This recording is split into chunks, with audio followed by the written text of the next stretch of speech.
Hello everyone, let me say Happy New Year to you one and all, and thank you for joining me again today for this piano lesson. It's a brand new year, and thus today I'll be starting with a brand new series, and this is the beginning of a series of lessons that I'll be doing on technicals. And these are just skills that you can use to develop yourself as a musician. As a matter of fact, technicals lay the foundation on which you can build your craft. And the technicals that I'll be looking at in this lesson or in this series, I'll be looking at scales, triads, and arpeggios. But first today we're going to start with scales, and we're going to be doing this in the key of C major. C major is a very easy key, and it's very easy for everyone to understand things in this key. In the future you can try moving this up to 1 flat, 1 sharp. Thus, little by little you'll be able to do this in all keys. Now let's get started. It's very important that you learn the name of each of your finger so you can relate it to each keys in your piano playing. Now let's start with the right hand. Now your thumb, your index finger, middle finger, ring finger, and pinky. You know, we call this one your pinky here, and the same applies for your left hand as displayed on the screen. You have your pinky, middle index finger, middle finger. Let's do that again. You have your pinky, ring finger, middle finger, index finger, and your thumb. Now for each one of these fingers, there's a corresponding number that you must know, you must memorize in order, to be on top of what you're doing, so you doesn't get confused when you're playing and you end up playing the wrong finger on the wrong note, which sometimes can be problematic in getting the right or learning the right technique. With all that being said, so your thumb is 1, index finger is 2, middle finger is 3, ring finger is 4, pinky is 5. So it's 5, 4, 3, 2, 1 as displayed on the screen, and the corresponding notes on your left hand as it's displayed on the screen. Now in relation to C major scale, now let's look at this scale.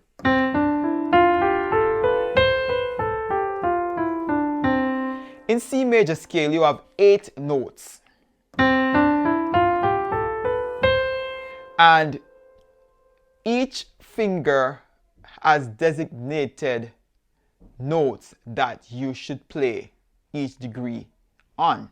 And let me show you what I mean. So for example, in the C major scale, the first 3 notes is played with 1, 2, 3, so which is C, D, and E. Then you take your thumb under, which goes up to F, which is the number 4 note, but you're playing with finger 1.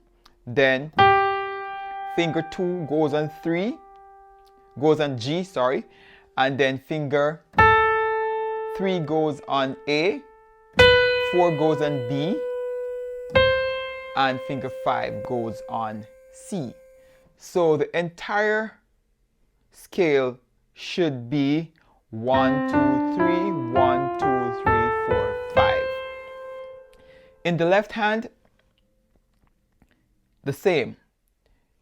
You have the only difference is that you're starting with your pinky. So pinky goes on C, and then you have 5, 4, 3, 2, 1, 3, 2, 1. Now, when you would have learned these notes and you become comfortable in playing these notes, what you want to do, you want to establish a tempo at which you're going to be playing these notes. For example, let's use a quarter note. A quarter note, let's establish this tempo. tempo. 1, 2, 3, 4. 1, 2, 3, 4. Now, you want to remain steady with that tempo when you're playing your scale. You can count and play because it helps you with your timing, or you can use a metronome to help you with this. But for now, let us just tap and play the scale of C major.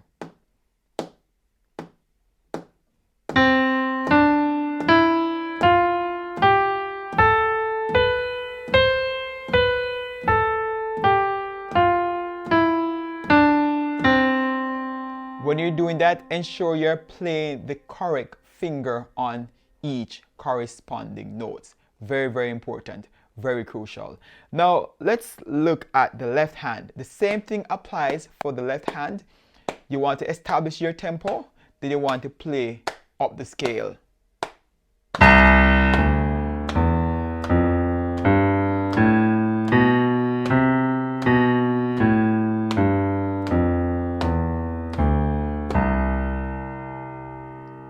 Now, when you would have become comfortable with this, you want to make sure that you can put hands together and you do slowly. Now, I'll be keeping the tempo on my foot.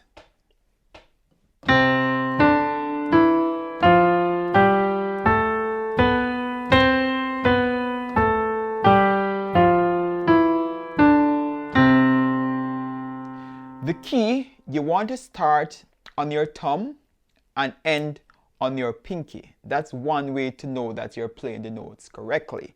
And this goes for both your right hand and your left hand. So it's very important that you play your major scales this way using the number system, and you're playing the corresponding notes and finger numbers correctly. Very, very important. It helps you with your technique, and when you would have get into more advanced stuff, these are the basic stuff that is going to help you to get to mastery. All right, let's look at arpeggios. Now, there are a number of ways in which you can play an arpeggio. Now we're going to play arpeggio on a C major chord. So this is going to be C, E, and G. So now what this is really, you're playing broken chords and you're walking up and down the scale. So let's take a look.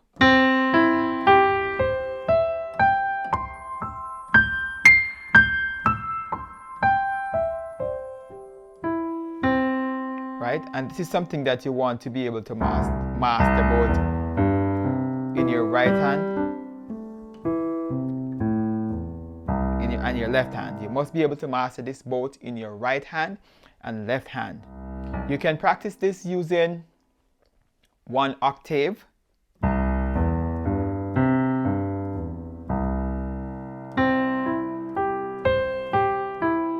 and of course establishing a tempo and hands together. When you become comfortable, you want to take this up 2 octaves.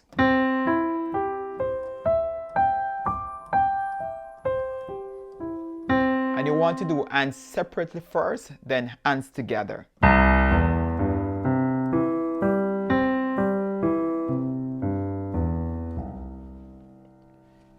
Right? Hands separately, hands together.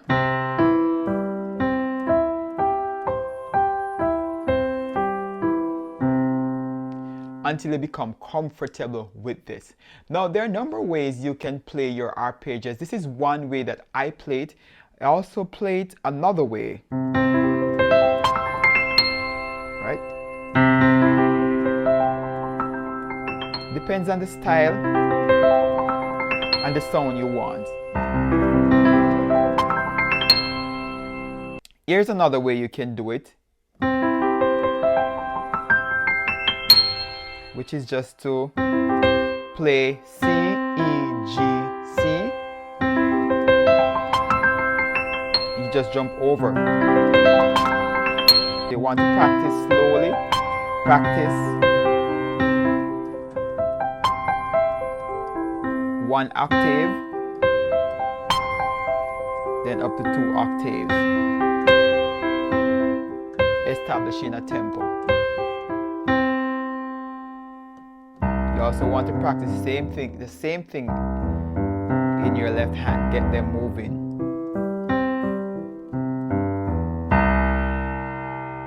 So that's another way you can play your arpeggios. Now, the next thing that I want to look at, which is very important, a lot of people don't like playing them, but trust me, these are like the building blocks for your playing, and these are triads. It's very important that you learn your triads, learn them in different inversions, and also learn them in the minor keys as well. So, C major triad, first inversion, second inversion, root chord. So root chord, first inversion, second inversion, back to your root. Now, we're talking about fingering and getting things correct. Now, for your C major triad, the fingers that you should be using, which we talked about in the beginning of the lesson, is 1, 3, and 5. Root chord, 1, 3, and 5 for your root chords. Yeah? And for first inversion, it's going to be 1, 2, and 5. Fingers. 1, 2, and 5. So first inversion. For second inversion, it's going to be back to 1, 3, and 5. And 1, 3, and 5 for your root position. That's something you want to learn, and you want to get that right when you're moving between your inversions. And you practice these and separately, then hands together. You want to make sure you can do the same thing in your left hand. So root position, then first inversion, then second inversion, then root chord. Now the correct finger patterns for your left hand should be 5, 3, and 1 for root chord, 5, 3, and 1 for first inversion. For second inversion, now it's going to be 5, 2, and 1, and then back to your root, which is 5, 3, and 1. You want to do this in your left hand as well, and make sure you practice hands separately, then hands together.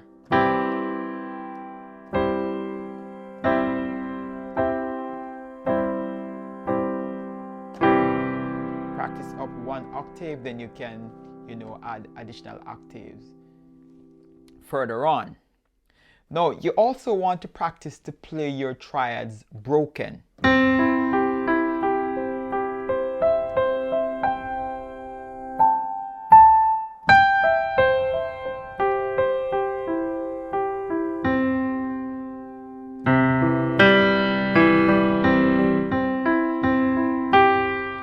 You want to practice hands separately, then hands together.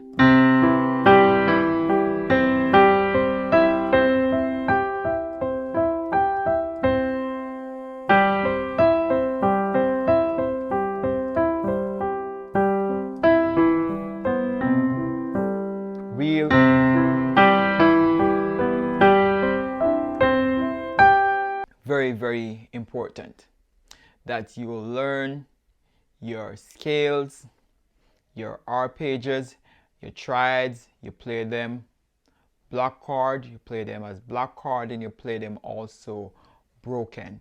It does help to build your whole, it does help with your whole technical development. Now, I'm going to be looking at this song now that's called Alpha and Omega, and I'm going to be using some of the techniques I just showed you in this song. Let's get right into it.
So that's your arpeggio right there.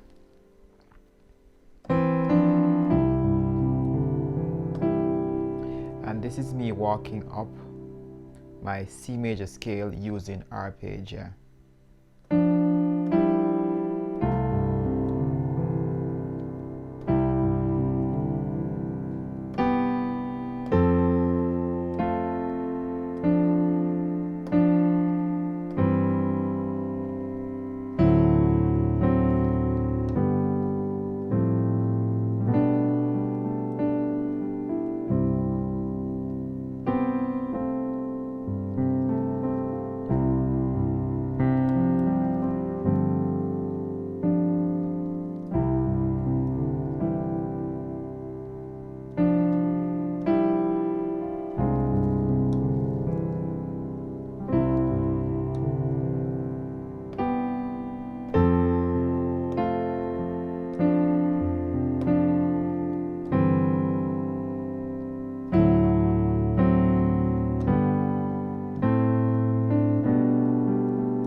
Arpeggio.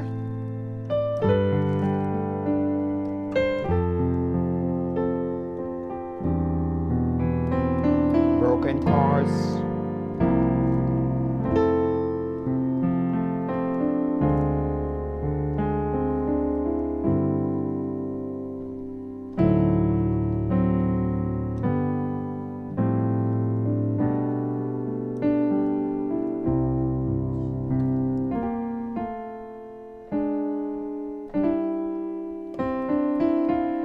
Chords,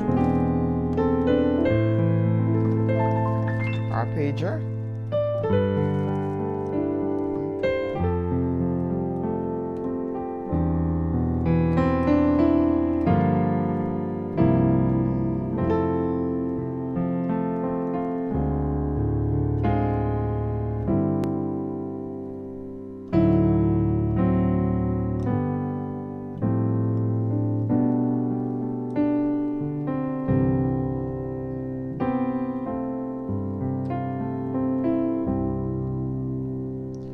yeah.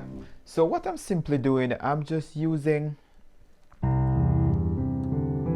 arpeggios in my left hand while I'm playing, you know, the melody line in my right hand. Just two notes.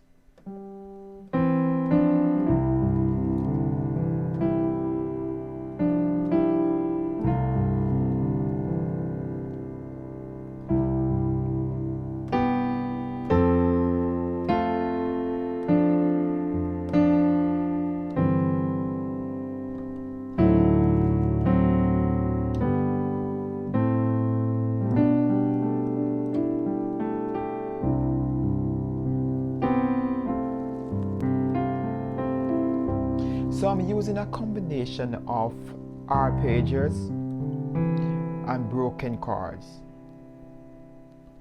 And I'm also using this type of arpeggio as well.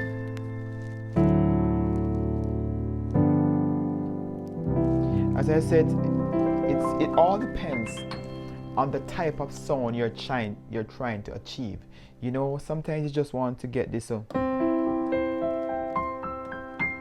that's what you want. Sometimes you just want something.